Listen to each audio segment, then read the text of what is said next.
Back the balance of my time. Recognize the lady from Texas. Gentle lady from Texas. Thank you very much, Mr. Chairman.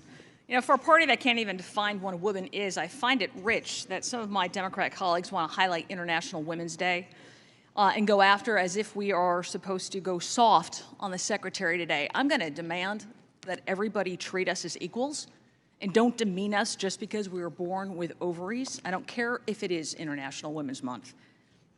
It's disturbing that this administration continues to peddle the big lie that people making less than $400,000 are not paying more in taxes. You said it yourself this morning that people making less than $400,000 won't pay a penny more in new taxes, not a penny more. And maybe you need to get out of D.C. more, because a lot of us are paying more in new taxes. Let's just review a few. Income taxes. Wages have artificially increased, but because of inflation, the dollar value has actually decreased.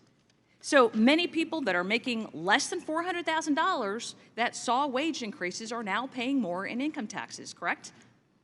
Well, we don't have perfect indexation. Fuel taxes.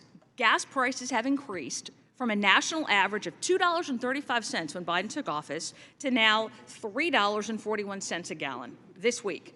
So are people making $400,000 paying more in fuel taxes? More in fuel taxes? Correct. Yes. So sales taxes, groceries have increased by 12%. Eggs have increased by nearly 60%. Flour is up over 21%. Used cars are up over 9%. Are people making less than $400,000 paying more in sales taxes for simple things like food? Okay, ad valorem taxes. Housing prices have more than doubled in many markets around the country. A lot of times, that's dependent on how much people are paying in ad valorem taxes. So would you agree that people making more than $400,000 and own a house are paying more in ad valorem taxes? Well, these are often state or local taxes. Oh, sure, but we're talking about taxes, and here's the problem. When you're stuck in D.C., we don't see beyond D.C., but people are being taxed to death and are absolutely sick of it.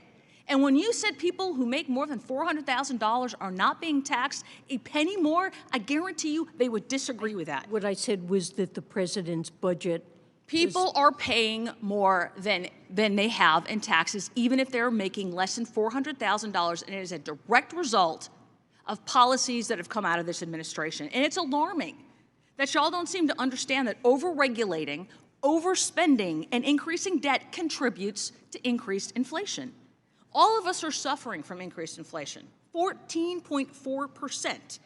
And yet, this administration keeps throwing its hands up and saying, it's not our fault, we didn't do anything. You've had party rule for the last 2 years. Take some responsibility. The president is... Last June, you told this committee that spending had come down and that there was no doubt that inflation was too high. And yet, the Inflation Reduction Act that you just lauded used budget gimmicks and, in fact, added $745 billion in new spending. And now the president has come out with a massive budget, $7 trillion almost of spend, and then $4.7 trillion of new tax hikes. That meets the very definition of tax and spend. And is that not a return to increase in spending? The president's budget and the laws that have been passed reduce many burdens on American households. It makes health care through the ACA far more affordable than it was. It The gentlelady has yielded back her time. The gentleman from Iowa is recognized.